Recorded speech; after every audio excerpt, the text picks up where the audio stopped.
بسم الله الرحمن الرحيم نحمده ونصلي ونسلم على رسوله الكريم أما بعد فأعوذ بالله من الشيطان الرجيم سورة الليل مكية وهي 21 آية بسم الله الرحمن الرحيم والليل إذا يغشى والنهار إذا تجلى وما خلق الذكر والأنثى إن سعيكم لشتى فأما من أعطى واتقى وصدق بالحسنى فسنيسره لليسرى وأما من بخل واستغنى وكذب بالحسنى فسنيسره للعسرى وما يغني عنه ماله إذا تردى إن علينا للهدى وإن لنا للآخرة والأولى فأنذرتكم نارا تلظى لا يصلاها إلا الأشقى الذي كذب وتولى وسيجنبها الأتقى الذي يؤتي ماله يتزكى وما لأحد عنده من نعمة تجزى إلا ابتغاء وجه ربه الأعلى ولسوف يرضى۔ اس سورت کا نام سورۃ اللیل ہے، یہ مکی سورت ہے اور اس سورت کے اندر 21 آیتیں ہیں۔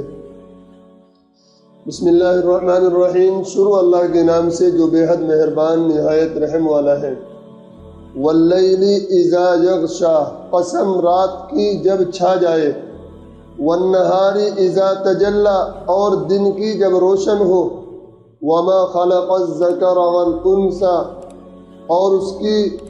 جو اس نے پیدا کیے نر اور مادہ، ان سعیکم لشتی، تمہاری کمائی طرح طرح پر ہے، فاما من اعطی واتقی، سو جس نے دیا اور ڈرتا رہا،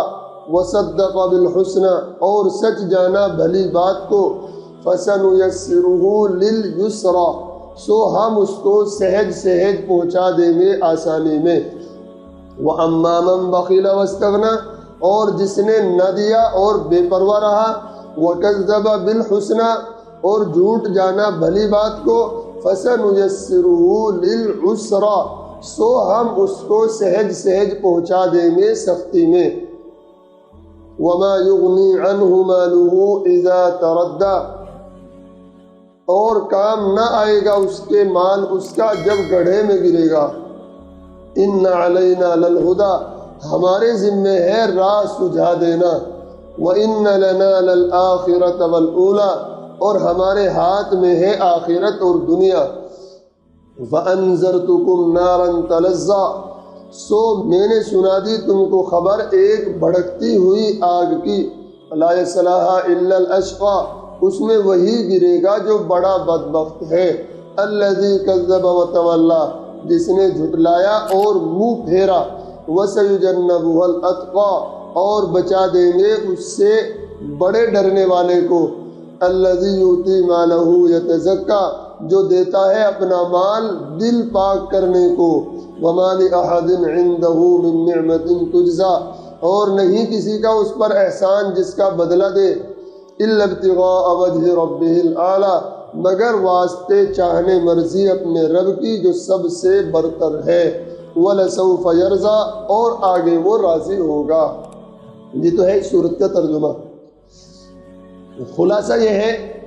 کہ قسم ہے رات کی جبکہ وہ آفتاب کو اور دن کو چھپا لے، اور قسم ہے دن کی جبکہ وہ روشن ہو جائے، اور قسم ہے اس ذات کی جس نے نر اور مادہ کو پیدا کیا، مراد اللہ تعالیٰ ہے۔ آگے جواب قسم ہے کہ بے شک تمہاری کوششیں یعنی اعمال مختلف ہیں، اور اسی طرح ان کے ثمرات بھی مختلف ہیں، سو جس نے اللہ کی راہ میں مال دیا اور اللہ سے ڈرا اور اچھی بات یعنی ملت اسلام کو سچا سمجھا، تو ہم اس کو راحت کی چیز کے لیے سامان دے دیں گے۔ راحت کی چیز سے نیک عمل، اور نیک عمل کے واسطے سے جنت مراد ہے، کہ یسر کا سبب اور محل ہے، اسی لیے یسرا کہہ دیا گیا، ورنہ یسرا کے معنی آسان چیز کے ہیں۔ اور جس نے حقوق واجبہ سے بخل کیا اور بجائے خدا سے ڈرنے کے خدا سے بے پرواہی اختیار کی اور اچھی بات یعنی اسلام کو جھٹلایا تو ہم اس کو تکلیف کی چیز کے لیے سامان دے دیں گے۔ یعنی تکلیف کی چیز سے بد عمل اور بد عمل کے واسطے سے دوزخ مراد ہے کہ عسر کا، تنگی کا، تکلیف کا سبب اور محل ہے۔ اس لیے اس عسر کو عسرہ کہہ دیا گیا، اور سامان دینے سے مراد دونوں جگہ یہ ہے کہ اچھے یا برے کام اس کے لیے آسان ہو جائیں گے اور بے تکلف سرزد ہونے لگیں گے، اور ویسے ہی اسباب جمع ہو جائیں گے۔ پھر نیک اعمال کا سامان جنت ہونا اور اعمال بد کا سامان دوزخ ہونا ظاہر ہی ہے۔ حدیث میں ہے اما من کان من اہل السعادہ فسیسر لعمل اہل السعادہ، یعنی جو اہل سعادت اور نیک بخت ہوتے ہیں ان کو انہی کے اعمال کی توفیق مل جاتی ہے، اور اسی طرح جو اہل شقاوت ہوتے ہیں، بدبخت ہوتے ہیں، بدبختی جن کا مقدر ہوتی ہے تو ان کو ایسے ہی اعمال میسر ہو جاتے ہیں۔ اور آگے صاحب اسرا کا حال ذکر ہے، اور اس کا مال اس کے کچھ کام نہ آئے گا جب وہ برباد ہونے لگے گا۔ بربادی سے مراد جہنم میں جانا ہے۔ واقعی ہمارے ذمے اپنے وعدے کے مطابق راہ کا بتلا دینا ہے، سو ہم نے پوری طور سے بتلا دیا۔ پھر کسی نے ایمان و طاعت کی راہ اختیار کر لی جس کا ذکر من آتا میں ہوا، اور کسی نے کفر اور معصیت کی راہ کو اختیار کر لیا جس کا ذکر من بخلا میں ہوا۔ اور جیسی راہ کوئی شخص اختیار کرے گا ویسا ہی ثمرہ اور پھل اس کو دیں گے، کیونکہ ہمارے ہی قبضے میں ہے آخرت اور دنیا، یعنی دونوں میں ہماری ہی حکومت ہے۔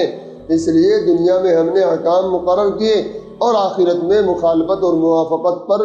سزا اور جزا دیں گے، جس کا بیان دونوں جگہ فَسَنُيَسِّرُهُ میں ہوا ہے۔ آگے بطور تنقیح اور توضیح کے ارشاد ہے کہ میں نے جو تم کو اعمال مختلفہ کی جزائیں بتلائی ہیں تو میں تم کو ایک بھڑکتی ہوئی آگ سے ڈرا چکا ہوں، جس پر جملہ فَسَنُيَسِّرُهُ لِلْعُسْرَى دلالت کرتا ہے تاکہ ایمان و طاعت جن کا ذکر آتا میں ہے اختیار کر کے اس آگ سے بچو، اور کفر و معصیت جن کا ذکر بخیلہ میں ہے اختیار کر کے دوزخ میں نہ جاؤ، کیونکہ اس میں جانے اور نہ جانے کے یہی اسباب ہیں۔ چنانچہ آگے اس کی تصریح ہے کہ اس میں ہمیشہ کے لیے وہی بدبخت داخل ہوگا جس نے دین حق کو جھٹلایا اور اس سے روگردانی کی، اور اس سے ایسا شخص دور رکھا جائے گا جو بڑا پرہیزگار ہے، جو اپنا مال محض اس غرض سے دیتا ہے کہ گناہوں سے پاک ہو جائے، یعنی محض اللہ تعالیٰ کی رضا اس کا مطلوب اور مقصود ہے، اور بجز اپنے عالیشان پروردگار کی رضا جوئی کے کہ یہی اس کا مقصود ہے۔ اس کے ذمے کسی کا احسان نہیں تھا کہ اس دینے سے اس کا بدلہ اتارنا مقصود ہو۔ اس میں نہایت ہی مبالغہ ہے اخلاص میں، کیونکہ کسی کے احسان کا بدلہ اتارنا بھی فی نفسہ ہی مستحب اور افضل موجب ثواب ہے، مگر فضیلت میں احسان ابتدائی کی برابر نہیں۔ پس جب اس شخص کا انفاق فی سبیل اللہ اس سے بھی مبرہ ہے تو ریا وغیرہ معاصی کی آمیزش سے تو بدرجہ اولیٰ بری ہوگا، اور یہ کمال اخلاص ہے۔ اور ایسے شخص کے لیے اوپر صرف جہنم سے بچنا مذکور تھا، آگے آخرت کی اور نعمتوں کا ذکر فرماتے ہیں وَلَسَوْفَ يَرْضَىٰ کہ یہ شخص عن قریب خوش ہو جائے گا، یعنی آخرت میں ایسی نعمتیں ملیں گی جس سے اس کو ہمیشہ کی خوشی نصیب ہوگی۔ اللہ ہم سب کو بھی نصیب فرمائے۔ تو اس صورت میں اللہ تعالیٰ نے ایک جملہ فرمایا إِنَّ سَعْيَكُمْ لَشَتَّىٰ کہ تمہاری محنتیں، تمہارے اعمال مختلف ہیں۔ یہ ایسا جملہ ہے جیسا سورہ انشقاق میں ہے إِنَّكَ كَادِحٌ إِلَىٰ رَبِّكَ كَدْحًا، اور مطلب یہ ہے کہ انسان اپنی فطرت سے کسی نہ کسی کام کے لیے سعی و عمل، جد و جہد کرنے کا خوگر ہے، مگر بعض لوگ اپنی جد و جہد اور محنت سے دائمی راحت کا سامان کر لیتے ہیں، اور بعض دوسرے اپنی اسی محنت سے دائمی عذاب خرید لیتے ہیں۔ جیسا کہ حدیث میں ہے کہ ہر انسان جب صبح کو اٹھتا ہے تو اپنے نفس کو تجارت پر لگا دیتا ہے، کوئی تو اس تجارت میں کامیاب ہوتا ہے اور اپنے آپ کو آخرت کے عذاب سے آزاد کرا لیتا ہے،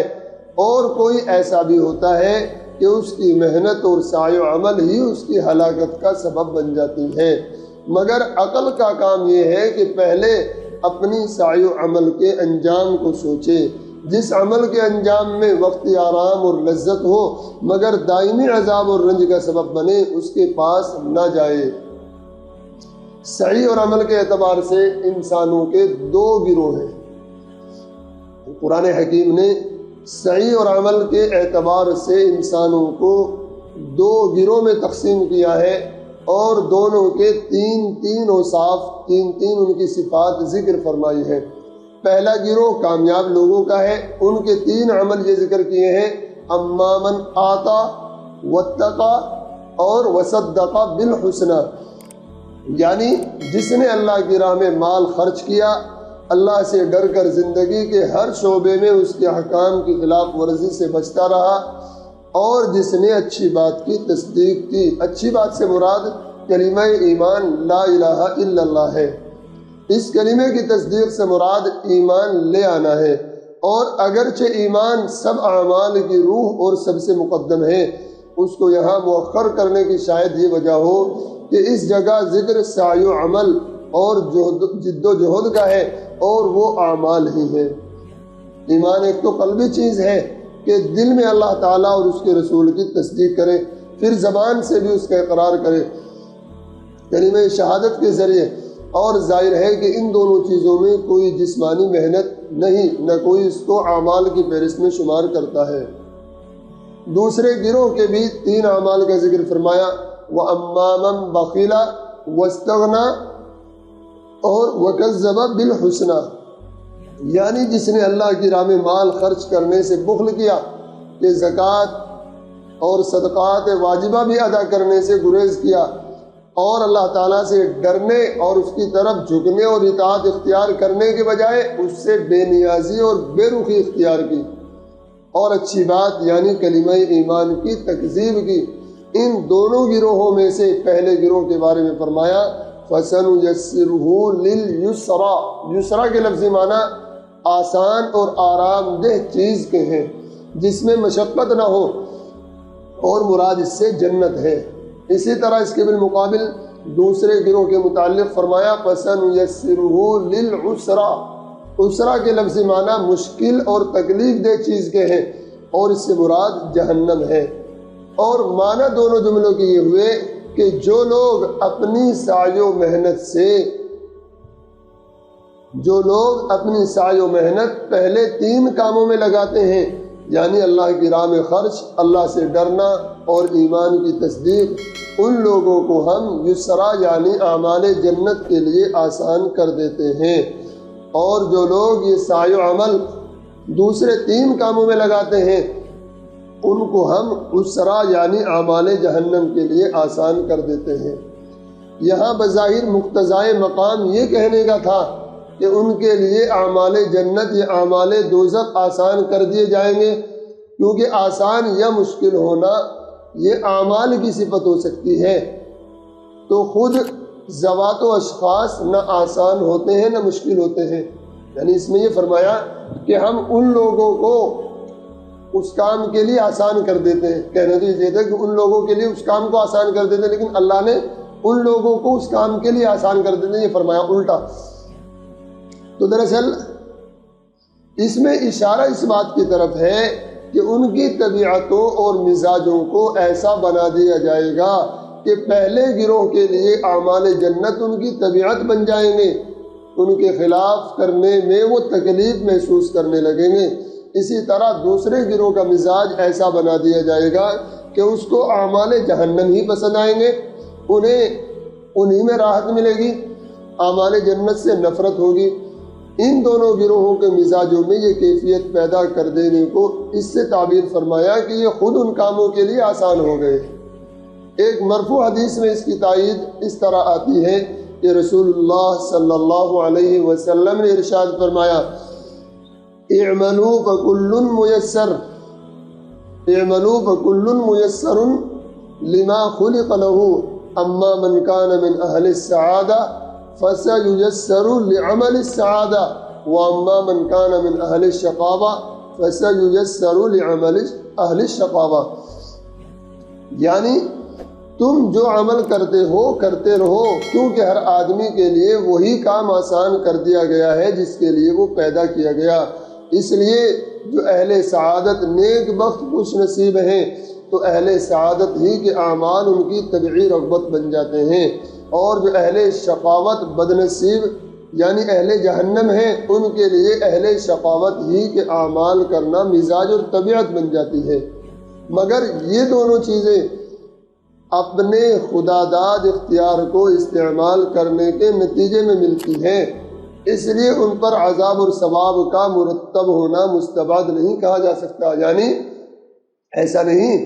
کہ اللہ کی طرف سے فیصلے ہو رہے ہیں سب کہ بھئی یہ جہنمی اور یہ جنت، نہیں، اللہ تعالیٰ نے انسان کو اختیارات دیے ہیں کہ اپنے محنت سے وہ دونوں راستے دکھا دیے، ایک راستہ یہ ہے ایک یہ ہے، تو جو دونوں راستوں میں سے جس کو چاہے اختیار کر سکتا ہے اپنی مرضی سے، اتنا اختیار دیا ہے انسان کو۔ اب وہ چونکہ اختیار سے اس نے راستہ چنا ہے تو اس لیے اس کے اوپر عذاب و ثواب دیا جائے گا، چونکہ اختیار سے اس نے نیک اعمال کا راستہ چنا ہے تو اس کو اس کے اوپر جزا ملے گی، ثواب ملے گا، اور جس نے اپنے اختیار سے برا راستہ اختیار کیا ہے تو اس کے اوپر اس کو جہنم کا عذاب اور اس کی سزا ملے گی۔ اس کے بعد بد نصیب گروہ اہل جہنم کو تنبیہ فرمائی، وما یغنی عنہ مالہ اذا تردی، یعنی جس مال کی خاطر یہ کمبخت حقوق واجبہ میں بخل کیا کرتا تھا، یہ مال اس پر عذاب آنے کے وقت کچھ کام نہیں آئے گا۔ یعنی جس مال کو جمع کر کے رکھا کرتا تھا، اللہ نے حکم دیا خرچ کرنے کا تو خرچ نہیں کیا، جہاں بھی دین کا تقاضا ہوا اس میں خرچ نہیں کیا، تو جس مال کو یہ گن گن کر کے رکھا کرتا تھا یہ مال اس وقت اس کے کام نہیں آئے گا۔ تردہ کے لفظی معنی گڑھے میں گر جانے اور ہلاک ہونے کے ہیں،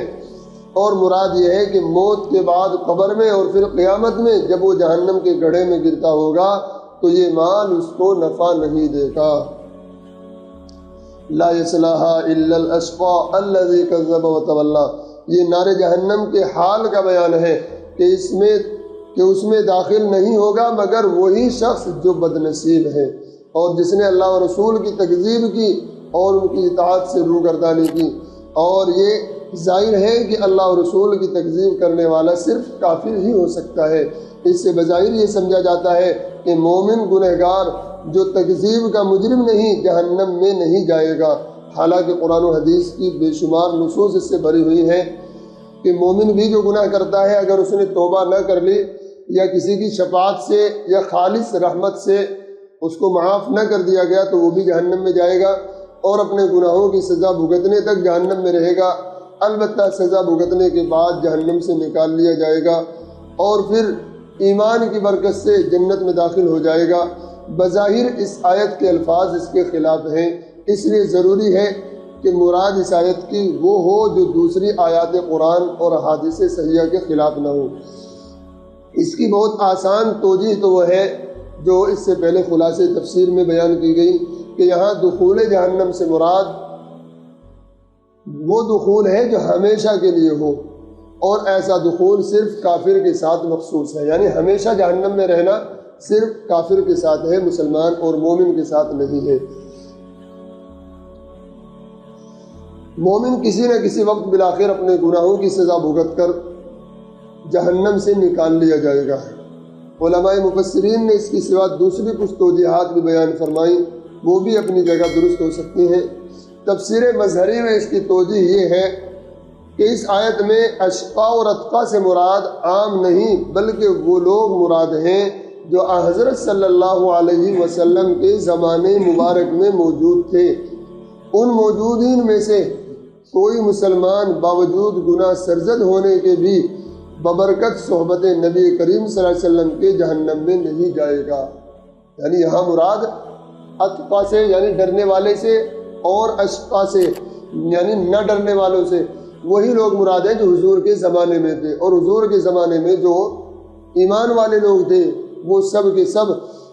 اگرچہ انہوں نے ان سے گناہ بھی ہوئے ہوں لیکن حضور اکرم صلی اللہ علیہ وسلم کی صحبت کی برکت سے اللہ تعالیٰ نے ان سے وعدہ فرمایا ہے رضی اللہ عنہم ورضوا عنہ کہ اللہ ان سے راضی، وہ اللہ سے راضی، وَكُلًّا وَعَدَ اللَّهُ الْحُسْنَىٰ، ان سب سے اللہ نے جنت کا وعدہ فرمایا ہے۔ تو اس لیے اگر یہاں اشقا سے مراد اسی وقت کے کافر اور اتقا سے مراد اسی زمانے کے مومنین ہوں تو پھر کسی طرح کا کوئی اعتراض نہیں ہے۔ صحابہ کرام سب کے سب جہنم سے محفوظ ہیں۔ وجہ یہ ہے کہ اول تو ان حضرات میں کسی سے بھی گناہ کا صدور بہت ہی شاذ و نادر ہوا ہے، اور بوجہ خوف آخرت کے ان کے حالات سے لازم معلوم ہوتا ہے کہ اگر کسی سے کوئی گناہ ہوا بھی ہے تو اس نے توبہ کر لی ہوگی، پھر اس کے ایک گناہ کے مقابلے میں اس کے اعمال حسنہ اتنے زیادہ ہے کہ ان کی وجہ سے بھی یہ گناہ معاف ہو سکتا ہے، جیسا کہ قرآن کریم میں ارشاد ہے ان الحسنات یذہبن السیئات، یعنی نیک اعمال برے اعمال کا کفارہ بن جاتے ہیں۔ اور خود نبی کریم صلی اللہ علیہ وسلم کی صحبت ایسا عمل ہے جو تمام اعمال حسنہ پر غالب ہے۔ حدیث میں صلحائے امت کے بارے میں آتا ہے ہم قوم لا یشقی جلیسہم ولا یخاب انیسہم، یعنی یہ وہ لوگ ہیں جن کے ساتھ بیٹھنے والا شقی اور نامراد نہیں ہو سکتا، اور جو ان سے مانوس ہو وہ محروم نہیں رہ سکتا۔ ان کے بارے میں فرمایا نیک لوگوں کے جو امت کے صلحاء ہوں ان کے بارے میں فرمایا ہم قوم لا یشقی جلیسہم ولا یخاب انیسہم، کہ ان کے پاس بیٹھنے والا نامراد نہیں، ان سے محبت کرنے والا محروم نہیں۔ تو جب امت کے نیک لوگوں کے بارے میں یہ ہے تو حضور اکرم صلی اللہ تعالی علیہ وسلم تو سید الانبیاء ہیں، آپ کے پاس بیٹھنے والا اور آپ سے محبت رکھنے والا کیسے شقی ہو سکتا ہے؟ اسی لیے احادیث صحیحہ میں اس کی تصریحات موجود ہیں کہ صحابہ کرام سب کے سب ہی عذاب جہنم سے بری ہیں۔ خود قرآن کریم میں صحابہ کرام کے بارے میں یہ موجود ہے وَكُلًّا وَعَدَ اللَّهُ الْحُسْنَى، یعنی ان میں سے ہر ایک کے لیے اللہ نے حسنہ یعنی جنت کا وعدہ فرمایا ہے۔ اور دوسری آیت میں ہے إِنَّ الَّذِينَ سَبَقَتْ لَهُم مِّنَّ الْحُسْنَى أُولَئِكَ عَنْهَا مُبْعَدُونَ، یعنی جن لوگوں کے لیے ہماری طرف سے حسنہ مقدر ہو چکی ہے وہ نار جہنم سے دور رہیں گے۔ اور ایک حدیث میں اشارہ ہے کہ جہنم کی آگ اس شخص کو نہیں چھوئے گی جس نے مجھے دیکھا ہے۔ تو صحابہ کرام نے حضور کو دیکھا ہے، حضور کی زیارت کی، لہٰذا وہ جہنم کی آگ سے بالکل بری ہے۔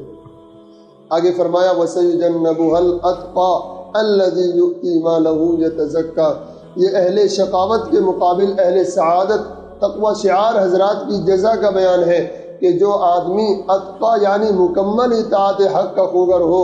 اور وہ اپنا مال اللہ کی راہ میں صرف اس لیے کرتا ہو کہ وہ گناہوں سے پاک ہو جائے، ایسا شخص اس جہنم کی آگ سے دور رکھا جائے گا۔ الفاظ آیت کے تو عام ہیں، جو شخص بھی ایمان کے ساتھ اللہ کی راہ میں مال خرچ کرتا ہے اس کے لیے بشارت ہے، لیکن شان نزول کے واقعے سے معلوم ہوتا ہے کہ اصل مراد اس لفظ اتقا سے حضرت ابوبکر صدیق رضی اللہ تعالیٰ عنہ ہے۔ علامہ ابن ابی حاتم نے حضرت عروہ رضی اللہ تعالیٰ عنہ سے روایت کیا ہے کہ 7 مسلمان ایسے تھے جن کو کفار مکہ نے اپنا غلام بنایا ہوا تھا۔ جب وہ مسلمان ہو گئے تو ان کو طرح طرح کی ایذائیں دیتے تھے، تکلیفیں دیا کرتے تھے، ستایا کرتے تھے، یہاں تک کہ ان کو تپتی ہوئی ریت پر لٹا کر اوپر سے پتھر کی چٹان رکھ دیا کرتے تھے، تپتی ہوئی ریت پر ان کے پیروں میں رسی باندھ کر گھسیٹا کرتے تھے، اور کہیں ان کو جلتے ہوئے انگاروں پر لٹایا جاتا تھا۔ تو حضرت صدیق اکبر رضی اللہ تعالیٰ عنہ نے اپنا بڑا مال خرچ کر کے ان کو کفار سے خرید کر آزاد کرایا۔ اس پر اللہ تبارک و تعالیٰ کی طرف سے یہ آیات حضرت ابوبکر صدیق رضی اللہ تعالیٰ عنہ کی شان میں نازل ہوئی۔ اسی کے مناسب آیت کا آخری جملہ ہے وَمَا لِأَحَدٍ عِنْدَهُ مِن نِعْمَةٍ تُجْزَىٰ، یعنی جن غلاموں پر حضرت صدیق اکبر نے یہ احسان عظیم فرمایا کہ زر کثیر خرچ کر کے خریدا اور آزاد کر دیا، ان کا کوئی پہلا احسان بھی ان کے ذمہ نہیں تھا جس کے بدلے میں یہ اقدام کر دے، یعنی حضرت ابوبکر پر ان غلاموں کا کوئی احسان نہیں تھا کہ اس کے بدلے میں انہوں نے ایسا کیا ہو، بلکہ محض اللہ کو راضی کرنے کے لیے حضرت صدیق اکبر نے ان غلاموں کو خرید کر کے آزاد کیا ہے۔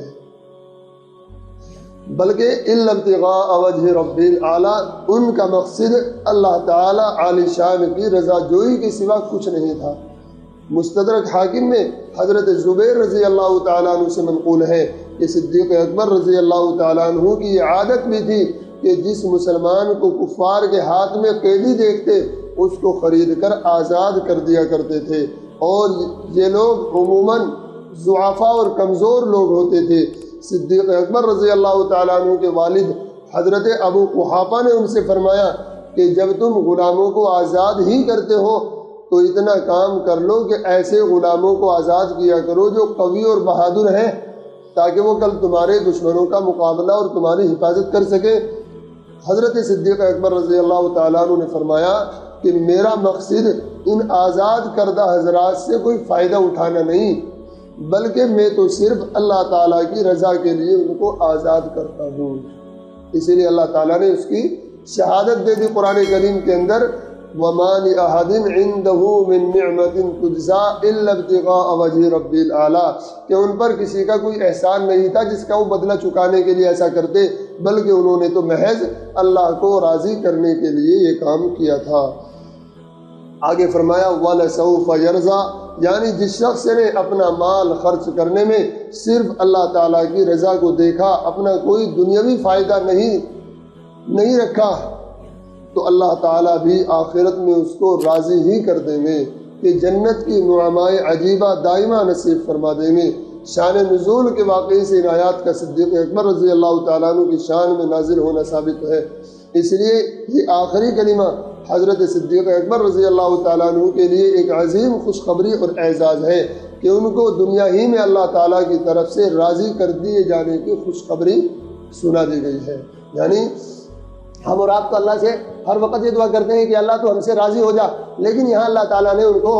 یہ سند دے دی دنیا ہی کے اندر کہ ہم ان کو راضی کر دیں گے، ان کو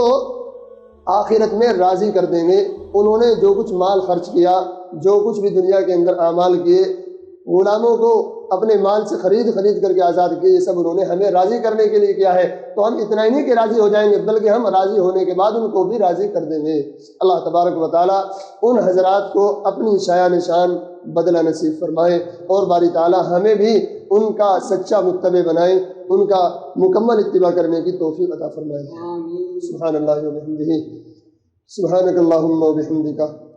ونشہد ان لا الہ الا انت، نستغفرک ونتوب الیک۔